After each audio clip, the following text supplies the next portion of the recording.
Mesdames, Messieurs, bonsoir, soyez les bienvenus dans ce journal. Les récompenses en tout genre, accélérateur de succès pour ceux qui les obtiennent, un restaurant de Tours affiche complet depuis son inscription au Goemio Jeunes Talents, reportage dans quelques instants.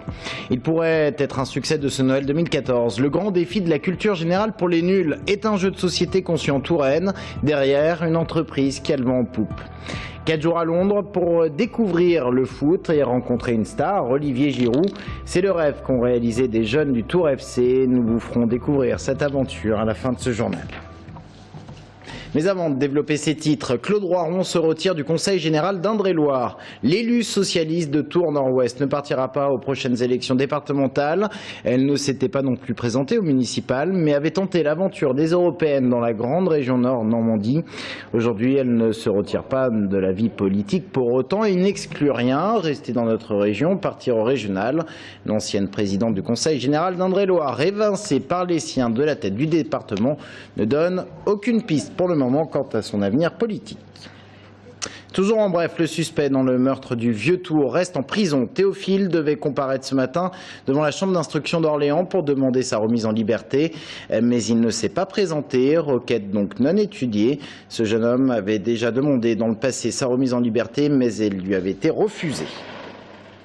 Une question dans ce JT ce soir, les récompenses et les divers prix, quelles conséquences pour ceux qui les obtiennent? On vous parlait hier des prix littéraires, ce soir il est question de gastronomie. Le Goemio a distribué ses distinctions il y a un mois. Un restaurant de Tours a obtenu la récompense Jeunes Talents. Depuis, l'affiche complète avec à la clé une hausse du chiffre d'affaires de 15%. Reportage sur place, Aurélie Renaud. Sa technique, sa rigueur, Pauline les tient de ses 10 ans d'expérience auprès des plus grands. Parmi eux, le chef du Bristol à Paris, 3 étoiles au guide Michelin. Un savoir-faire qui n'a pas échappé au guide jaune. Comme 28 autres chefs français, Pauline a reçu une distinction, celle de Jeunes Talents de demain par le Goemio. Je pense qu'on doit avoir 3 fois plus d'appels que d'habitude. Aujourd'hui, je veux absolument pas nous mettre la pression. Par contre, ça donne un sacré boost pour le travail, pour l'équipe. Ça fait 1 an et demi que je suis ouverte, donc ça donne une belle impulsion, quoi. L'effet Goemio a été quasi instantané. Depuis un mois, les linottes gourmandes affichent complet soir et week-end. Une distinction qui donne un coup d'accélérateur à ce restaurant que les Tourangeaux avaient délaissé. Les anciens propriétaires du lieu, ça n'a pas vraiment bien marché. Les grands habitués des premières linottes gourmandes ne venaient plus. Ce qui a changé, c'est qu'on a reçu une nouvelle clientèle. Donc évidemment, énormément de travail, les gens viennent beaucoup, ils veulent réserver. C'est très compliqué à gérer, mais c'est super d'avoir une nouvelle clientèle. Grâce à la qualité de ses assiettes et à cette reconnaissance, les linottes gourmandes arrivent à faire venir une clientèle qui avait ses habitudes ailleurs, aux Halles ou sur la place Plume. Mais le Goemio n'est pas le seul indicateur, ce sont également les commentaires positifs laissés sur TripAdvisor qui créent le buzz. À croire que désormais, personne ne s'aventure au restaurant sans quelques vérifications. Ça permet d'aller un peu plus vite, c'est sûr et certain. Par contre, je sais aussi que là, on est en pleine ascension. Ce qui serait pas mal, c'est qu'on ait aussi le Goemio l'année prochaine pour pouvoir continuer sur notre lancée. Pas de changement de prix ni de recette depuis cette distinction. Pauline est une amoureuse de la bistronomie et non pas une chasseuse d'étoiles. Le grand défi de la culture générale pour les nuls. Un jeu de société qui pourrait cartonner à Noël, mais surtout une invention tourangelle. Derrière ce jeu, une agence de Tours spécialisée dans l'édition et dans le multimédia. Cette société travaille régulièrement avec les gros éditeurs. Portrait signé Anaïs Michaud. Les Incollables, les jeux Gallimard, Harry Potter le jeu ou encore les calendriers Géo, c'est eux. Rock Édition et Multimédia, une société tourangelle fondée en 2003 et qui compte aujourd'hui 4 salariés. Leur métier, réaliser des produits éditoriaux pour le compte d'éditeurs prestigieux. Et la société fonctionne bien, elle affiche un chiffre d'affaires annuel de 200 000 €. L'agence vient de terminer le grand défi de la culture générale pour les nuls, un jeu qu'elle a entièrement conçu. La première chose, c'est la mécanique de jeu. C'est le plus important. C'est la façon dont on va jouer et on va interagir avec le jeu en lui-même. Ensuite, c'est la forme et la compacité de la boîte et le design de la boîte. Et ensuite, on va s'attacher au contenu et à faire travailler des rédacteurs pour travailler les questions-réponses. Et pour que la boîte soit sous les sapins cette année, c'est dès janvier dernier que l'agence s'était mise au travail. Si la mécanique du jeu n'est pas complètement nouvelle, la mise en forme, elle, a été particulièrement soignée. La plupart des boîtes de jeux sont faites sous forme de boîte cloche et il y a un appel d'air qui se crée, on n'arrive jamais à les ouvrir. Et donc là, on a imaginé le fait de pouvoir ouvrir la boîte avec un petit rabat aimanté et elle s'ouvre tout simplement comme un livre. Une boîte ergonomique et compacte, un jeu modulable qui permet de jouer en groupe ou à deux niveaux proposés et une alternance de questions de culture générale et de défis variés pour éviter la lassitude. Tout a été scrupuleusement réfléchi par l'agence et le résultat est là. Pour une boîte de jeux de ce type-là, en règle générale, c'est tiré à 7-8 000 exemplaires. Et là, l'éditeur a tout de suite décidé d'en tirer 20 000. L'agence touchera des royalties sur les ventes et pourrait même, si le succès est au rendez-vous, développer une application autour du jeu.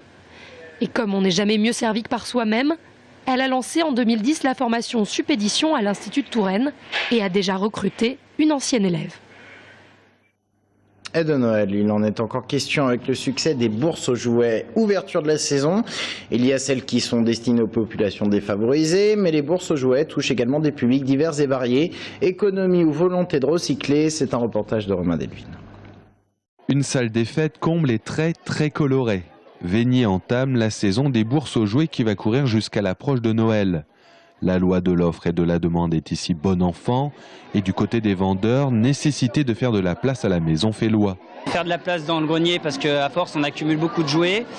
Et ça permet aussi aux enfants d'avoir un petit pécule et puis de pouvoir se racheter des jouets. Voilà. Donc il y a aussi une démarche éco-citoyenne. Ça nous évite de jeter les jouets et voilà, de pouvoir les revendre et réutiliser cet argent pour nos enfants. Pour défendre le produit, les enfants sont les premiers commerciaux de leurs jouets. Face à eux, des acheteurs, ou plutôt des acheteuses, qui essayent de repérer des jouets peu utilisés et donc en bon état. Ils sont venus chercher des choses ou pour mettre chez mamie, chez les nounous, ou alors des choses quasiment neuves pour éventuellement trouver des idées pour la fin décembre. Ce qui est frappant sur une telle bourse aux jouets, c'est le très bon état des jouets en vente. Et en parallèle, le prix très bas proposé. Double effet de la concurrence et du tout doit disparaître, le royaume des bonnes affaires. Bon état, moins cher et c'est toujours la bonne affaire, on cherche la bonne affaire. Faire plaisir à mes enfants, aux petits cousins, cousines, à moyennant des finances correctes et des jouets en bon état. Et c'est bien là toute l'affaire, trouver des jeux reniés par leurs premières petites mains pour qu'enfin des jouets soient mordus, tordus, maltraités, en un mot, utilisés. Pour terminer ce journal, un rêve qu'ont réalisé des jeunes du Tour FC, les 12-13 ans. Ils étaient quelques-uns à franchir la Manche, direction Londres, pour découvrir pendant 4 jours le football anglais et rencontrer une star de foot, un ancien joueur du Tour FC, Olivier Giroud. Retour sur ce projet éducatif avec Thomas Blanc. Il est de ces joueurs de football qui marquent des générations entières. D'un point de vue capillaire, il n'y a pas de doute, la Coupe d'Olivier Giroud version mondiale est bel et bien passée par là. Il y a 10 jours, ces jeunes du Tour FC ont fait bien plus que s'identifier à leur idole. Ils sont partis sur ses traces à Londres, avec tout ce que comporte une telle aventure.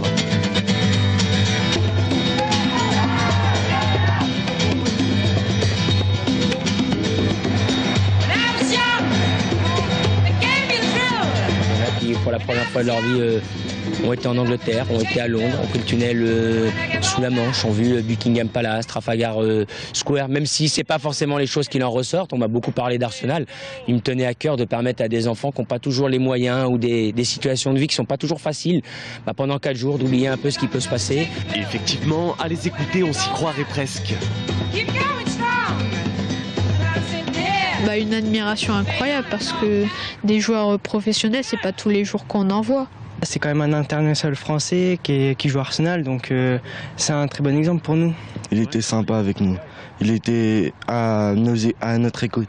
Bien plus que de l'écoute, l'attaquant londonien a même divulgué 2-3 tuyaux pour devenir joueur professionnel. Il nous a dit qu'il fallait très bien travailler à l'école. Il faut du travail. Chez nous, quand on est en vacances, il faut aller courir, gainage, tout ça, il faut se renforcer. Un entraînement, ça ne suffit pas, 4 entraînements par semaine, il faut y aller de soi-même. De retour sur les terrains d'entraînement de la vallée du Cher, l'heure est au travail.